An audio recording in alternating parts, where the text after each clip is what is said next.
I also, learned, personally some things that, I've always not been one to talk too much about that, but just My life is about something different.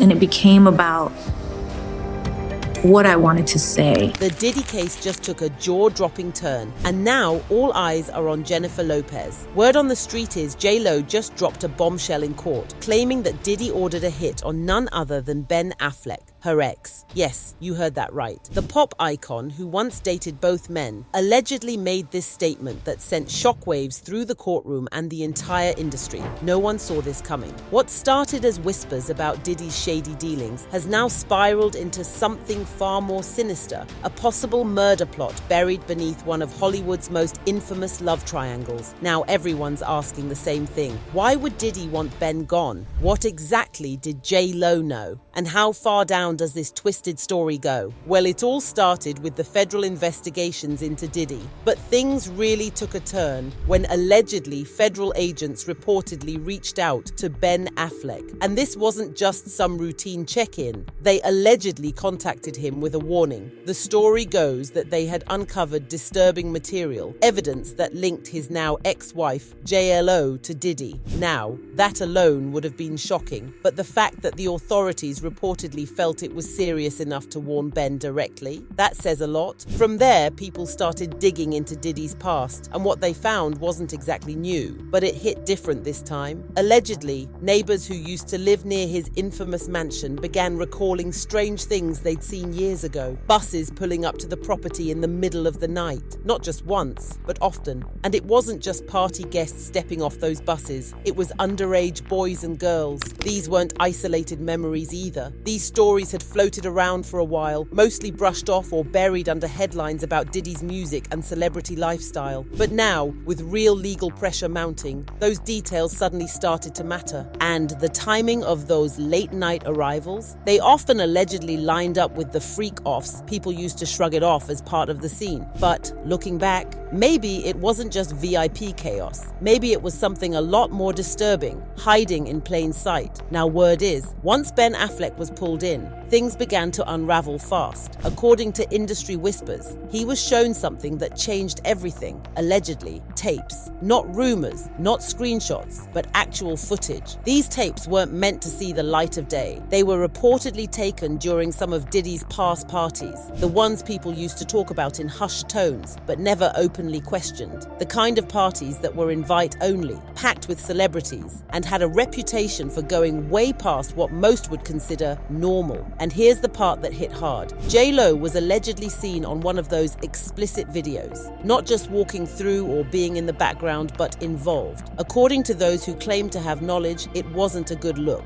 It wasn't just bad optics, it was damaging. But for the prosecution, these tapes are the heart of their case. And these videos, explicit though they are at the heart of the prosecutor's case. That moment, insiders say, became a breaking point for Ben. Seeing his wife, the woman he thought he knew, possibly involved in something so disturbing, it reportedly shattered him. And it wasn't just about the tape itself, it was what it represented. A life, a world, a past she had never fully shared with him. The whispers say it led to serious tension in their marriage, arguments, distance, and finally divorce. And the one name that kept coming up at the center of it all, Diddy, and then, to make things even more intense, Suge Knight, yes, even from behind bars, decided to speak. He didn't name names directly, but he dropped enough hints, enough for people to start putting the pieces together. According to him, the FBI didn't just hand over tapes, they gave them to Ben personally. That move alone suggested they wanted him to see the truth for himself.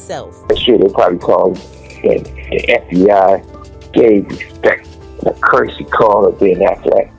It's a white man who got respect in the white world. Of course, sure, they say, we want to show you some things. It's about your wife. When he sees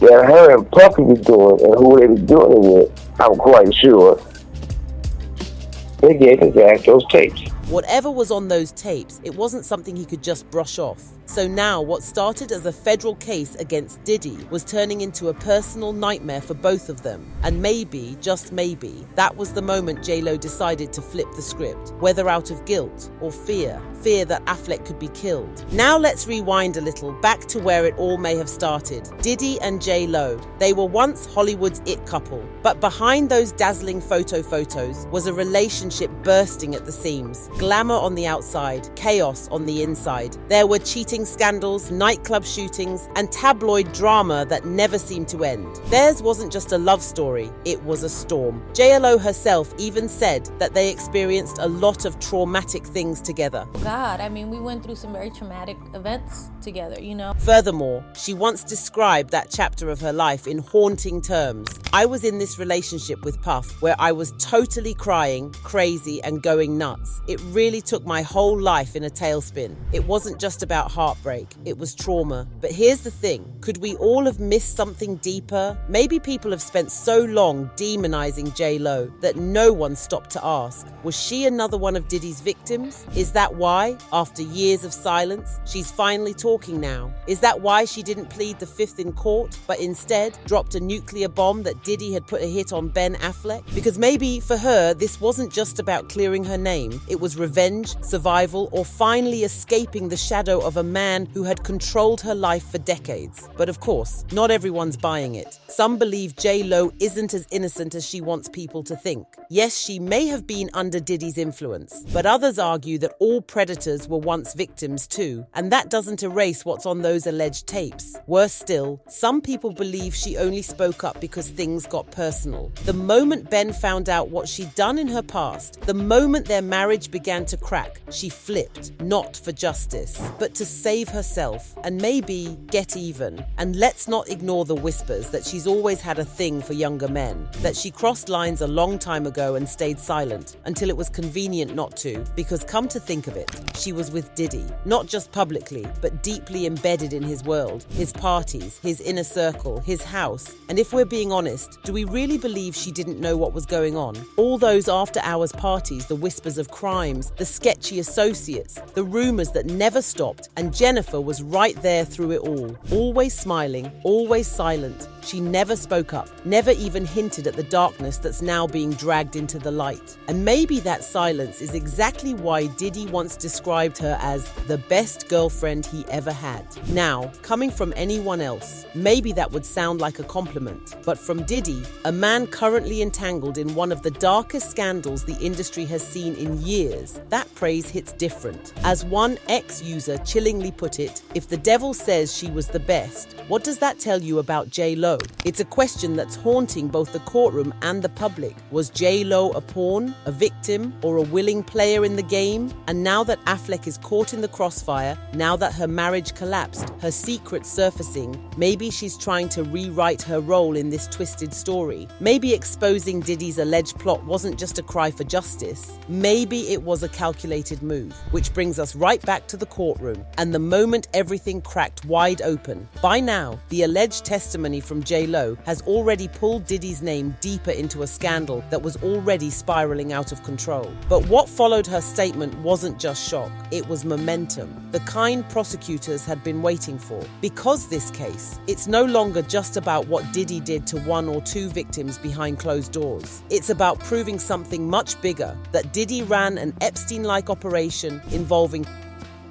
human trafficking and blackmail with hidden cameras that captured high-profile names in entertainment, politics, and sports in acts and other compromising positions. And thanks to the way this case is structured, the courtroom is seeing more than just the surface. They're seeing old crimes resurface, crimes long buried, never charged or quietly settled. The kind of behavior people whispered about for years but never dared confront out loud. Suddenly, that 1999 shooting in a New York club, the one where someone got shot in the face after a scuffle involving Diddy's entourage, is back in play. The parties, it's all on the table now. And let's not act like J.Lo was some outsider to all this. She was deep in Diddy's world. Word is she was his gun mule. From 1999 to 2001, they were a full-on power couple. But while the cameras caught the glam, the courts caught the crimes. During that time, Diddy faced civil lawsuits like the City College concert tragedy, where 9 people died in a stampede. Women were coming forward with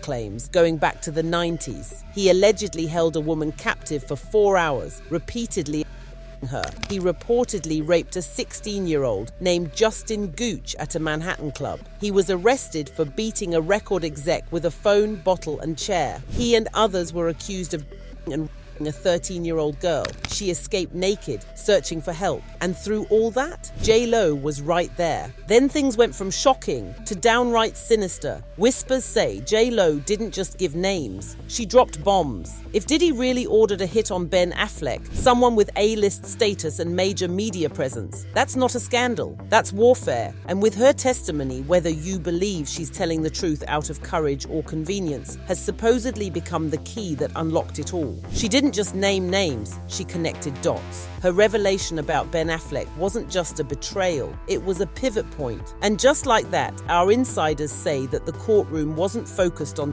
tapes or secret parties anymore. They were staring at something far darker, the kind of organized silence that only cracks when someone like J.Lo decides she's done playing the game. And here's the thing, whether J.Lo is a pawn, a victim, or a player, her testimony will likely push prosecutors to act. It will force the courtroom to see Diddy as a man who might have weaponized fame to cover up decades of crimes, and J.Lo, she may have just burned the whole thing down, not to be a hero, but because she's done being part of the game. And now that the fire's started, everyone's about to get scorched. So what do you think? Is J.Lo finally exposing the truth or just trying to save herself? Drop your thoughts in the comments, because this story is far from over. And don't forget to like, subscribe, and hit that bell. We've got more wild twists coming your way soon.